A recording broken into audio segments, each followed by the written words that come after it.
Hello. Today I would like to show you this Philips wake up light, which is a really cool idea and it's working very well. This is an alarm clock with a built-in dimmable lamp that you can put on your nightstand.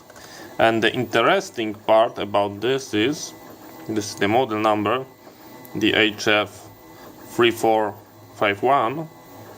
The interesting part is that when you set the alarm, before it's sounding, it's slowly increasing the brightness, so your eyes and your brain is being full little bit, so you think that the sunshine is slowly rising, and to your eyes you are sending signals that there is a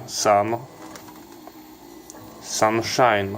So yes, that's very interesting thing, and I need to replace the bulb because it's stopped working, and I've got a second of thinking how to access the bulb, but it's very easy. And over here we've got a small latch, and you press this, and as you can see, that whole part you can slide, which is, as I told you, it's very simple.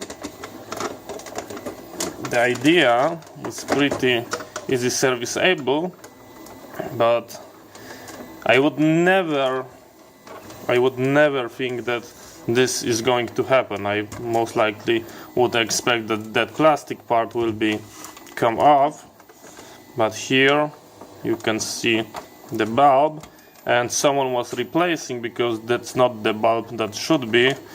As you can see, there should be a soft white 75 watt bulb, which basically is a bulb that is a white, like a milky color. So this is not the bulb that should be, but I'm going to replace also with a standard bulb made in Germany. And the only thing that we have to really care is not to excite that 75 watt, because that might lead to fire hazard and melting the plastic or a 27 socket. And we just screw the new bulb, and we are going to put it back, which is just like that. It's that easy. Yes, it latch, and let's try to power it on. Let's see if it's working like it should. Okay, I'm going to preset the time, and let's try to power it on. Does it? Yes, as you can see, it's working. You can adjust the brightness, and you can go down. So really nice device. So that's how you replace the bulb on the Philips wake up light. Thank you very much for watching. See you next time, and bye bye.